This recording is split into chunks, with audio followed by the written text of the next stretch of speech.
Community সেন্টারে Jungkook সবার সামনে টের বুকের উপর থেকে শাড়ির আঁচলটা এক টানে সরিয়ে ফেলে।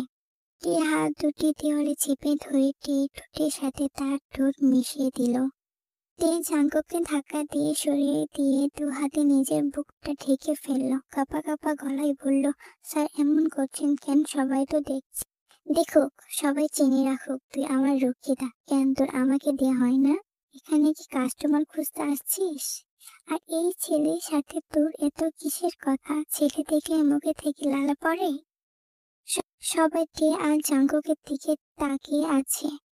জাংকুক টের সাথে কথা বলা ছেলেটাকে ইশারায় করে বোঝালো পরে তাকে দেখে নেবে। স্যার প্লিজ ছাড়েন, ব্যথা পাচ্ছি, ছাড়েন না। জাংকুক তবু টেকে ছাড়ছে না। হাতে নীল কাচের চুড়িগুলো ভেঙে হাতে ঢুকে যাচ্ছে, কিন্তু জাংকুক এর দিকে বিন্দুমাত্র কষ্ট নাই।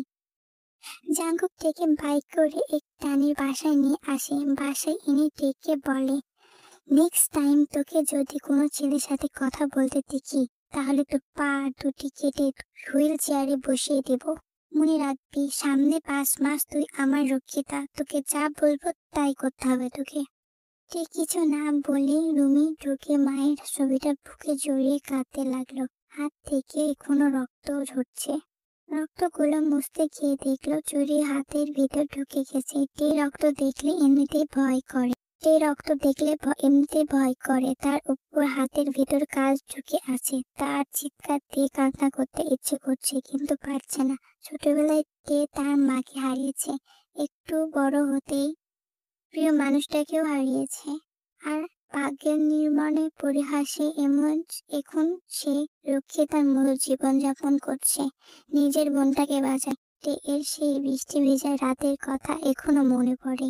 সেদিন ডাক্তার বলে তার একমাত্র ছোট বোনটার একটা কিডনি ড্যামেজ, আর একটা ড্যামেজের পথে। ডাক্তার বলেছে অনেক টাকা লাগবে। কত কত জায়গা চাকরি দেবার নাম করে প্রস্তাব করেছে, কেউ চাকরি দেয়নি। জাংকুক টের কাছ থেকে সবটা শুনে বলেছিল বোনের চিকিৎসাটা যা টাকা লাগবে সে দিবে। টে জাংকুকের কথা শুনে মনে ভীষণ খুশি হয়েছিল, কিন্তু তার এই খুশি বেশিক্ষণ ছিল না। যখন জাংকুক বলল, টাকা দেব এক সপ্তাহে, টে কাঁপা কাঁপা গলায় বলল, কি সত্য? সত্যটা এত কঠিন না। তোমাকে 5 মাস আমার সাথে থাকতে হবে, মনে করো স্ত্রীর মতো, কিন্তু বিয়ে ছাড়া।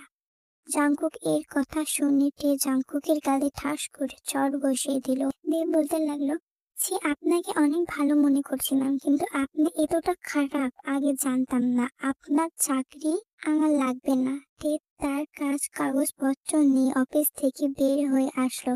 জাংকুক টে চলে যাওয়ার দিকে তাকিয়ে মুচকি হাসলো। এদিকে দিন 3 পরে টে জাংকুক এর অফিসে গিয়ে বলল, আমি আপনার প্রস্তাবে রাজি। জাংকুক সাথে সাথে টের মাথা টেনে নিয়ে ঠোঁটে মিশিয়ে দিল। টে বাধা দিতে গিয়েও পারল না। এদিকে কিছুক্ষণ পর জাংকুক রুমে এসে দেখে টে কান্না করছে। এই, তুমি এখানে কান্না করবি? যা আমার জন্য ডিনার রেডি কর, নয়তো বেল্টের বাড়ি খাবি। টে মাথা নাড়িয়ে হ্যাঁ সুযোগ জবাব দেয়। কোনোরকম তাড়াহুড়া করে রান্না করে টেবিলে খাবার পরিবেশ করে। জাংকুক খাবার মুখে নিয়ে বলল, এই রক্ষিতা, এসব কি রান্না করছিস? এই বলে টের মুখে ভাতের উপর চেপে ধরল। ভাইয়া ছাড়েন, আমার লাগছে, প্লিজ ছেড়ে দেন। এই কি রান্না করছিস? এসব তো কুকুরেও খায় না। আজকে রাতে তোর খাবার বন্ধ। পার্টিতে নিজের চেহারা দেখাতে যাস, তাই না? আমি তো আপনাকে ভুলে গিয়েছিলাম, আমার বিয়েতে যাচ্ছি, আর ওই ছেলেটা ক্লাসমেট ছিল। এই, তুই চুপ করবি? তোর নাটক আর শুনতে ইচ্ছে করছে না। আজ রাতে তোর খাওয়া বন্ধ। টে আর কিছু বলে না। ওয়াশরুমে গিয়ে মুখটা ধুয়ে শুয়ে পড়ে। এদিকে কিছুক্ষণ পর দরজা নক করে জাংকুক। টে দরজা খুলে দিতে জাংকুক একটা নীল শাড়ি টের দিকে ছুড়ে দিয়ে বলল, এটা পরে নাও, আজ রাতে তোমার সাথে বিয়ে ছাড়াই ফুলসজ্জা হবে। জাঙ্কুকের কথা শুনে টের বুকটা ধক করে উঠল। জাঙ্কুকের কথা শুনে টের বুকটা ছাক করে ওঠে। চোখ থেকে নিজের অজান্তে পানি গড়িয়ে পড়তে লাগলো। কি হলো? তুই শাড়ি পরবি নাকি বাসা থেকে বের হয়ে যাবি? দেখ, কেউ এই কয়েক মাসে তোকে 10 লাখ টাকা কেউ দিবে না। এখন তোর ইচ্ছে চাইলে চলে যেতে পারিস, না হলে আমার বউ সেজে বসে থাকতে পারিস। আমি একটু পর আসছি।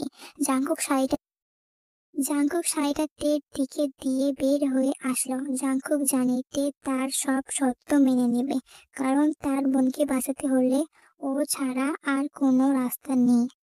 এদিকে জাঙ্কুক কিছুক্ষণ পর রুমে গিয়ে দেখে তে শাড়ি পরে খাটে বসে আছে।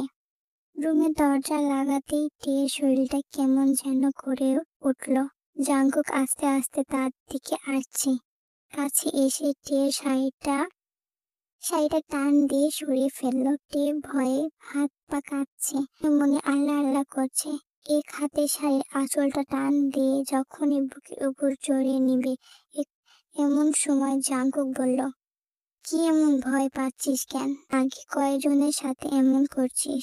জাঙ্কুকের কথা শুনে টের বুকটা ফেটে যাচ্ছে। জাঙ্কুকের মুখে এমন বৃষ্টি কথা শুনবে কখনো ভাবতে পারেনি। জীবনে কখনো পর্দা ছাড়া বাহিরে যায়নি।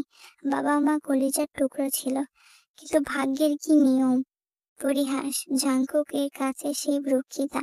জাঙ্কুক যে তার সাথে এমন করবে সে কল্পনাও করতে পারেনি। কি হলো? কান্না করছিস কেন? কান্না করে কোনো লাভ নেই, এই বলে জাঙ্কুক টের জড়িয়ে ধরল। টের চোখ জোড়া বন্ধ হয়ে আসছে, বুকের ভিতর ধুক ভুক করছে, শ্বাস প্রশ্বাস ভারী হয়ে আসছে। তবুও নিজেকে সামনে নিয়ে সে এক হাত শাড়ির আরেক হাত জাঙ্কুককে সরানোর বৃথা চেষ্টা করে যাচ্ছে। জাঙ্কুক পশুর মতো হয়ে গেছে। জাঙ্কুক যখন টের শাড়ির কুচি ধরে টান দিল, টের মনে হলো শরীরের কায়েন সব করলো। তে তখনই বাম হাতে জাঙ্কুকের হাতটা ধরে ফেলে। জাঙ্কুকের দিকে অসহায় দৃষ্টি তাকায়, করুণ স্বরে বলে, স্যার প্লিজ, আমার অনেক ভয় করছে। আজকে না, অন্যদিন। আজ ছেড়ে দেন না আমাকে। আজ আজ না, আমার না অনেক ভয় করছে। টের চোখে বেরিয়ে টপ টপ করে পানি বালিশের উপর গড়িয়ে পড়ছে। বাই আর্মি, তোমরা সবাই দ্বিতীয় পার্টের জন্য অপেক্ষা করো। আর তোমরা যদি আমাকে সাপোর্ট করো, অনেক ভালো ভালো গল্প দেব তোমাদের অনেক ভালো লাগবে। তাই যদি গল্পটা ভালো লাগে তাহলে লাইক আর কমেন্ট করে বলো দ্বিতীয় পার্টের জন্য। আর চ্যানেলটা সাবস্ক্রাইব করো। আল্লাহ হাফেজ। Bye army. बत्तियां बुझा दो, थोड़ी सी पिला दो, अंधेरे में जो होगा